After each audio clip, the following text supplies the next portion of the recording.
I do think this is the best performance hoop shoe simply because it touches upon every single like performance box. Welcome to another episode of the SoleSavy Podcast. My name is Henry Negrete. Today I'm joined by David Giongco, aka DGHoops. David, how's it going? Doing well, bro. Thanks for putting me on and really excited for this conversation. Yeah, likewise, man. So David, for those of you that are tuning in, is one of the biggest performance sneaker content creators on the internet. Tell us a little bit about yourself and how you even got started as a content creator when it comes to basketball stuff. Yeah, bro. So born and raised in the Bay Area to immigrant parents from the Philippines. And really my love for basketball started from my dad. I remember growing up, I was born here in the States in the Bay, and he had like the OG 13s, OG 12s. And that's where kind of like my love for sneakers started. And so really where DG Hoops started was in the winter of 2017. I was a senior at UC Berkeley, Cal. So born and raised in the Bay, went to school here. And I was in my apartment room, living room, and saw that one of my friends had this like fitness Instagram. And this was really before creators were like a term or a thing back then. And I think a lot of people were posting content, but the creator economy wasn't that like well known. And so when I looked at my friends like fitness Instagram, I was like, I immediately have this idea where it's like, well, I'm not playing competitive basketball anymore, but I still love basketball. It's like my passion. I love sneakers.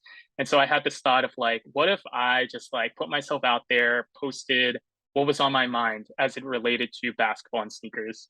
And so that same like night, I started the Instagram account called DG Hoops, made a story, like Instagram story on my personal page was like, hey, all my friends, please follow me. Like this is my creative outlet, creative passion or whatever. Got like 50, 70 followers that same night. And my first post was me at like the rec center and like Curry 3 raw sugars by just doing a layup. So it grew from there. I started posting a lot about basketball sneakers specifically and my passion for performance footwear. And so that's really how it started, bro. Did you have any inspirations as you were coming up as content creators? I know you were one of the ones early on. Now there's a million basketball accounts, which is awesome. But who were some of the people that you were taking inspiration from as you were thinking about creating this page? Nightwing 2303. He was really the first content creator that I watched like pretty consistently in college, where I was like going to the rec center like every other day. Like I wanted to understand what was the best performance hoop shoe for me. And I felt like he gave really great reviews. We're actually from like the same neighborhood actually. And funny story was that when I first started the page, I was about to graduate because I was a senior in college. And I messaged him because I knew he was from the area, and he invited me to like his open gym, which was like 2 times a week. And so I got to actually hoop with him for like 3 to 4 years, like twice a week. And I would say he was like my like inspiration to give like, just be me. 124K followers on the DG Hoops IG account. So there's been a lot that's led up to that. Me and Steph Curry, a recent Nike basketball partnership. What's been one of the most kind of surprising things you accomplished that you never expected to when you started this account? Inspiring Steph's shoes for a game, or at least the colorway. Yeah. So the story about that, it's one of my pinned posts because I'm just like, I still think about it, bro. And I'm just like, wow. So the story was basically I partnered with East Bay in like December. Yeah, bro. That's a whole nother topic, but partnered with them, I believe the winter of like 2020 or 2021. I honestly can't remember, but they seeded me a bunch of shoes. 2 of the shoes were Curry 8s. One of them was the Flow Like Water colorway, which was white and blue. I don't have them, but I have other Currys I can show later. And then the other colorway was the Butter colorway, which was basically yellow. And so I had this idea. I was like, yo, like I can put each of them, like I can mismatch them. And so makes sense, like Golden State Warriors, yellow and blue, whatever. So I always go to the park to exercise and shoot around, record myself, because it is a safe space. Not a lot of people are there. And people like to see whatever I'm wearing at the park or whatever. And so I wore them outside and started like recording myself doing content, basically showcasing the shoe, how it looked, with shorts, with like joggers, whatever, just to like help Eastbay sell the product. And then I noticed, so I made like 3 to 4 posts on that, and I noticed Steph Curry looked at one of my stories, or a couple of my stories, like me reposting the shoe, pretty much Yeah. promoting the content. And like 2 weeks went by. He actually followed me during this time.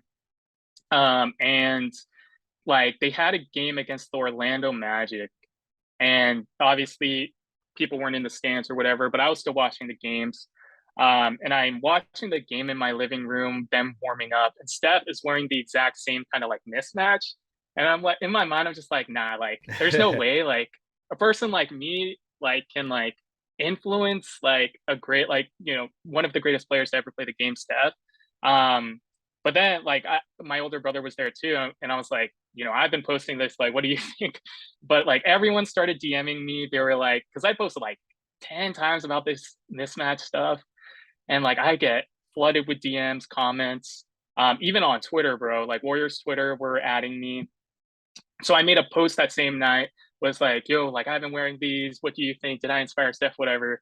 And so he had like 40 plus in that game. The Warriors got a dub against the Magic. And it was like 1 a.m. I was still in bed, just like scrolling through social. And I got a notification that Steph commented, was like, no coincidence, bro. And I was like, bro, like, is this real? But that was the most surprising, kind of like craziest moment that I would never have thought would have happened to someone like me.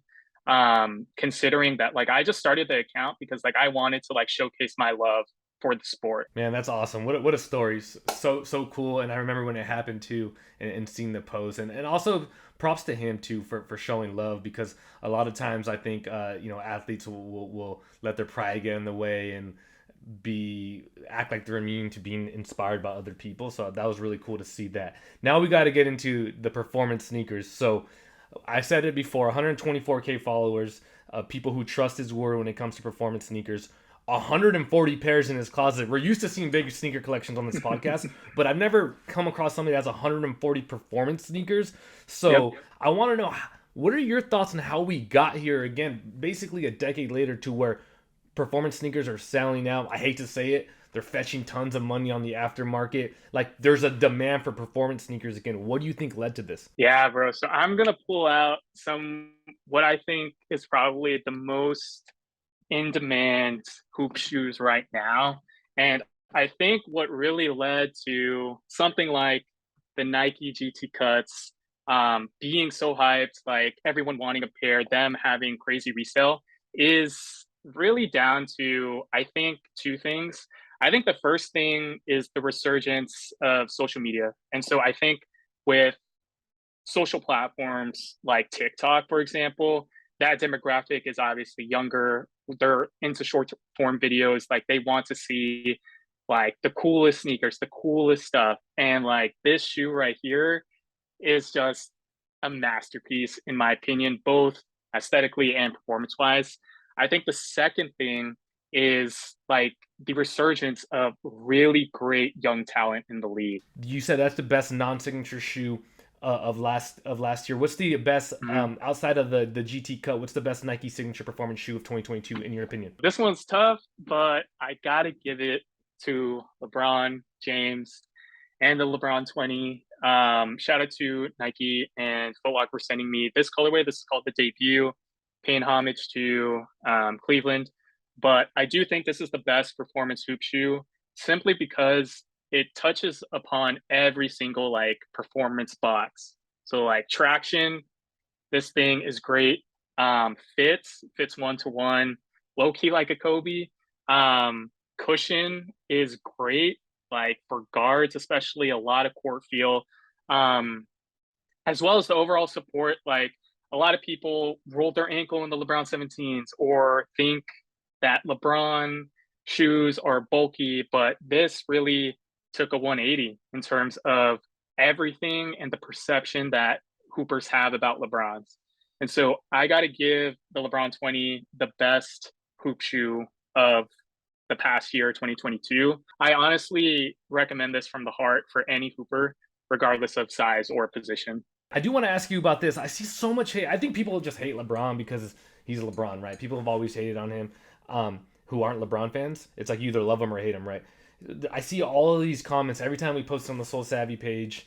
Oh wow, it looks like a Kobe, no creativity, blah blah blah blah. And I'm like, is it so wrong to be inspired by arguably, I'm not even say arguably, like the person who has the second most coveted signature shoe line of all time, and when you talk about longevity especially, than Kobe? Like, Kobe made lows cool, so why is it a bad thing for other people who are also signed to Nike to start to evolve their shoes? I completely agree with you, bro. So we got the 11s right here, and then the 6s, the Grinch colorway. But yeah, like looking at the 20s, I think that a lot of people are like hating on it because there's no creativity. Low key looks like a Kobe, whatever. But that's exactly what like a consumer wants. That's what we want to hoop in as a whole. Like if we took a survey across the United States, I would bet that people would like how the LeBron 20 looks.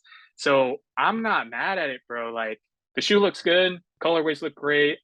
You can wear it like if anything matches with anything, and I think I'm not mad at it. Yeah, and then the other side of that argument is when brands do something new and out of this world, people hate on that too. Oh, they're running out of ideas. That was whack. Like I remember when we launched the 33, which I'll be the first to admit is not my favorite performance basketball shoe, but people were hating. So it's like when the brand does something new, like laceless, oh, we didn't want that, just give us this. And then they do something that everybody wants. Oh, no creativity. You can't make these people happy. The toughest critics in the world are sneaker people, right? But Puma.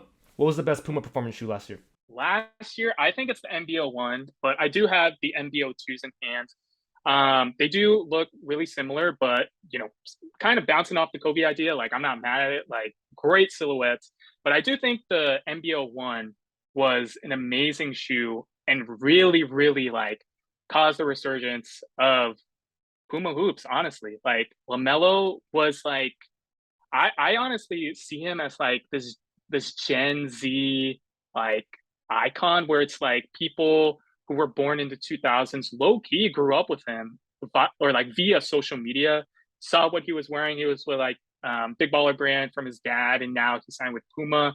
First signature shoe, now onto his second signature shoe. I do think the MB01 was holistically the best performing basketball shoe, best Puma hoop shoe in terms of just like 2022. I got to give it to the MBs. For sure. Moving on to another brand that that had a resurgence in performance basketball shoe over the last couple of years, New Balance. What was the best performing New Balance of last year? I would have to give it to the two-way twos. It's like a mid-top, high top. So a lot of people may not rock with it, but like those shoes like are great.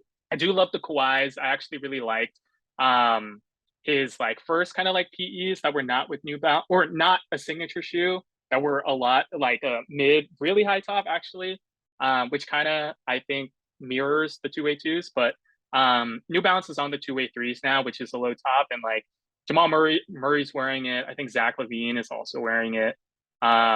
So New Balance is on the rise as well, and like people know New Balance as kind of like this lifestyle company in general, like hype shoes like the 550s and like whatever the Joe Fresh goods. But like the performance basketball space is amazing with brands such as New Balance and Puma, which is a departure from like Nike, UA, and Adidas as well. You mentioned Adidas and Under Armour. What was the top performer for Adidas last year? For Adidas, it would have to be, this is tough, but I actually really like the Trey ones. I mean, like, I'm also a Nike guy, so like hooping in Adidas is not kind of like my priority or like what I would want to per se. But I actually really liked Trey Young. I thought it was different. Like I think a lot of people like look at like Adidas as like all their hoop shoes look like the like the same basically. But I thought the Trey 1 was like, low key affordable, went on sale, good traction, good cushion. Low key looked different, and like Trey is one of like the best PGs in the league. I actually went to the Warriors game, saw him live, and like that guy's cold. So like I thought the Trey ones were like the best overall. Under Armour, best performer last year. My favorite was the Curry 4 Flotro. This is a pair that I'm keeping in the collection. It's DS, but I played in the pink ones and performance tested those. But I do think this is probably the best Under Armour shoe from 2022. He wore this colorway during the finals. He actually won a ring in them against the Celtics, so I had to get these. But the traction, this flow cushion, like traction cushion combined into one, is amazing. I think like Under Armour did a great job with these, and these are hard to get, but objectively, I do think this is the best simply because it is a performance retro, kind of like a protro of the original Curry 4s. And like they really improved this model from the original. Best performance of 2022 sneaker, Jordan Brand. Jordan Brand, it's got to be the 36. I got the JTs, Jason Tatum's. I also have the Luka PEs that released this summer, which is red and gold. But the 36, it has to go to the 36 in my opinion. Super lightweights, great traction, great cushion. You felt super bouncy in those, and great aesthetically. Looks like a mid-high top, but plays like a low top. So I got to give it to the 36. What do you think about the Lukas? I absolutely love the Luka ones. I think like, you know, super squeaky, great traction. So if you like, you know, a squeaky shoe, then definitely get the Luka ones. But I think Jordan Brand is hitting the mark, hitting like the goal with Luka. Obviously, we all know he's going crazy, 60 points or whatever. I don't even know if he dropped 70 yet. He might next week. But Luka ones, great traction, minimal cushion, but that provides great court feel, great stability. So if you are a shifty guard, I would definitely recommend this shoe. Most of all, comes in great colorways, and the price point is at 110, which is, you know, similar to a lot of debut signature basketball shoes, but like, bro, cannot complain. Great fits, great stability. You kind of have an outrigger right there, so you're not going to roll your ankle over. No matter the play style, like, you know, Luka is big, but like he's slow, doesn't dunk too much. He's a shooter, so like can relate to a lot of players. So absolutely love the Luka one, especially in this colorway right here, which is all red and gold, which goes crazy in my opinion. So love the Luka one. Fast forwarding to this year, tons of storylines. The biggest one, without a question, is the Ja one. What are your thoughts on that shoe from a performance standpoint based off of what you've seen so far? Yeah, so from a performance standpoint, I think that they're using a really good traction pattern. I did see a photo from the kid that got the signed Ja shoes, and he actually posted some photos and it displayed the traction. So I do think, you know, the traction will be good. It's at 110, I think, confirmed by my guy Nick DePaula, which is a great price point, like we talked about. But performance-wise, I think like the cushion will be minimal just because it is a first signature shoe. They don't want to put too much money into, you know, R&D and stuff like that. But like, I think the kids, even people like us, are going to love them. I think they look great aesthetically outside of performance. I think Nike is going to give us great colorways. Speaking on the resurgence of performance basketball shoes, really starts with colorways and aesthetics for a lot of people. But performance-wise, I do think the traction is going to be good. I do think the cushion will be minimal. I do think like the lockdown and support, like the fit looks to be like low-key like a Kobe because it's a low top. It looks to be one-to-one. And we got to think about how Ja plays as well. Like he's not going to play in a shoe that like it's going to be slipping off or it's not supportive, because that guy is jumping out the gym and doing crossovers, shooting threes. Like he's all over the court. So with the price point, with the performance that I think will be really, really good and solid, I think the Ja one is going to be amazing. Just like, you know, LeBron 20, which is all the way on the other end of the spectrum, premium, but like Ja will be affordable, great colorways. and solid performance in terms of just like playing. It's been a long time since we had the ability to be this excited about new shoes, basketball shoes. So I'm with you on that one. The next one, we've talked about it, probably mentioned his name 20 times on this conversation already. The late, great Kobe Bryant. We have the news of the Kobe 8 Pro coming this year. I have one of my favorite Kobe 8s here, the Year of the Horse. Mm-hmm. Which I think is already a great performance sneaker. What do you think about the Kobe 8 Pro? And is there anything to even improve on? Because with the 6, I'm like, how do you make it better? So what do you think the Kobe 8 Pro is gonna be like? Yeah, so I think Kobe 8 Pro is an amazing performer. But a lot of people, like a lot of hoopers, are saying that the cushion bottoms out like really fast because of the cushion. So I do think, yeah, like I think like I'm, yeah, like it's super comfortable at first, and then like you playing it a lot, you kind of get used to it, and you don't feel it as much. But like I think like if they copy the GT Cuts cushion setup, where they put full length Air Zoom Strobel beneath the or like right on top of your foot, if they just add that, that's gonna be like a hit in my opinion. So we don't know the official tech specs yet, or what will actually be or performance improved. But I think that they can improve the Kobe 8 by really copying the GT Cut and adding full length Zoom Strobel. There was full length Zoom in the Kobe 1 Pro, and that was kind of the upgrade. And I think like if they put full length Zoom in some sort of fashion in the Kobe 8, that's probably gonna be the best shoe of like 2023. I'm not gonna lie. But we'll wait and see, bro. But I think Kobe 8, I'm super excited for those. What colorway do you have your fingers crossed comes back? So I grew up playing in the Venice Beach ones. I mean, like I really want that to come out. So like nostalgic reasons. Not from LA, but like I love visiting there. So like Venice Beach, I hope comes back. Yeah, no, I'm excited about that because question for you. I know the 7 was never anyone's favorite. I liked a lot of the colorways, but I got talked out of getting them for basketball. I really like the Sharks colorway. That one was sick. I remember seeing that one at it must have been at East Ridge Mall at like Champs or something back in the day, and I got talked out of it. Why do you think they skipped the 7? They look really similar, but I think a lot of people did not like the 7 performance wise. In terms of like the fit system that they incorporated into the shoe back in the day. I remember seeing them, at Valley Fair Mall back in the day, all these colorways. I vividly remember.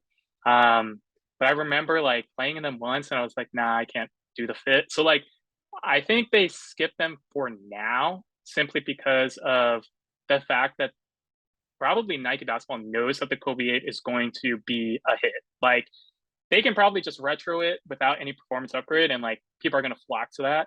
Kobe 7s as well, but people had their opinions back on those back in the day. So I think that's why they skipped the 7 for now. But I think if any shoe needs a Pro, it would probably be the 7. My point exactly. I think like, I think, maybe 2024 we get those. Yeah, I think they'll go back to it eventually, but like you just said, I was like, wouldn't that warrant a Pro more than anything else? But I get it. You got to give the people what they want, and the 8 is no question on a bunch of people's list for this year. I want to know what your quick thoughts on the future of Adidas basketball. We had the Jerry Lorenzo signing, and then like kind of like him departing from that area of basketball, him separating himself from the new line they just reached out. What do you see for Adidas basketball this year? I think the future is like really, really, pushing marketing on their athletes. I think like a lot of people are down with Adidas. They just have Jerry Lorenzo. I think they released a apparel collection that was inspired by Jerry Lorenzo, but not necessarily he was involved with that, but like merch, stuff like that. They recently signed NIL athletes in colleges, which is crazy. So there's a lot of brand ambassadors. I think like the future to really get people on board is like, let's bring back, obviously they're doing this now, but like bring back the old Kobe's and the crazy colorways for like the OG heads. And then like really, really like double down on like the marketing for the Trey 2s, and like they have like the BYW selects that I believe Ant Edwards is wearing. So like there's a lot of good solid performance hoop shoes. Don just got 71 points. They dropped the price down to 71. Like those things are great. I think like they need more shelf life in store, or like shelf life in stores as well, because it's really dominated by Nike right now. But the future is really looking bright for Adidas. Great performing shoes, like I said about the Trade One. So it's like on the upwards for them. So they got great athletes. I just think they need to do better marketing. But like overall, like I'm excited for Adidas. We know Tatum has something coming. Luka obviously debuted. Ja debuted. What young star in the league deserves a signature shoe next? So I know D Book is rumored to get a signature shoe. That may be confirmed. So I definitely think he's next up. But outside of him, I think a person gaining a lot of traction per se may not like warrant a signature shoe, but like a person that definitely needs like a legit shoe deal, similar to a lot of these guys, is Jordan Poole. I think like there was a report on like most viewed NBA athletes on social, and like he was like on the top 10, I think towards the bottom, obviously. But like I think he really needs a shoe deal because he's so influential in terms of just like the kids and social and all of the memes and jokes. Like I really think he can help whatever brand market.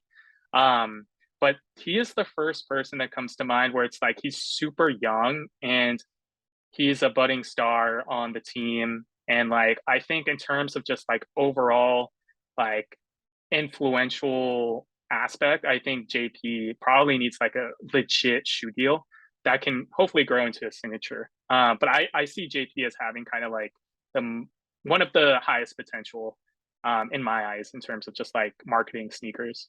The last question I want to ask you before we wrap this up is, what are some sleeper brands? We've talked about the big dogs, but are there some Chinese brands out there? I know Li-Ning. I've heard good things about Li-Ning, and then there's Peak, there's 360. What are some brands that should be on our radar? Yeah, so first brand, I got to give it to Way of Wade, Li-Ning. So this is the Wow 10, Way of Wade 10. And honestly, this is one of probably or the best Li-Ning hoop shoe that I've tried, Way of Wade. And like super, like it looks great, came in great colorways. There's this lavender colorway that's super popular on social. There's like a mint colorway as well. This is called White Hot. But this is a brand, Way of Wade, that like Hoopers should not sleep on. They have affordable options. They got the main signature guy, Way of Wade, or Dwayne Wade, obviously, who creates the signature shoe. And like, do not sleep on this brand. Great cushion, great traction. Like the brands overseas know what they're doing. So that's really the first brand that I gotta recommend to any Hooper. Second brand is obviously Anta. And like Anta, this is one of the older KT models, but like Anta is great for any condition, outdoor, indoor. Same with other overseas brands, obviously. But like this shoe, this was signed by Clay, but like having so many pairs of Anta performance sneakers, like there are days where like I only want to hoop in Anta, and that like takes a lot. Growing up, watching my dad wearing Jordans, and like growing up loving Kobe and like playing in Nike pretty much. But like Anta is one of those brands where it's like they're really making great shoes for years, like for a very long time. And so I got to give it up to Way of Wade, Li-Ning, and then Anta as well. Awesome. Well, David, aka DGHoops, I appreciate you joining us and sharing all these great insights on performance sneakers. If you love basketball, if you love sneakers, if you love performance sneakers, you got to check out DGHoops content, creating some of the best stuff out there. David, thank you.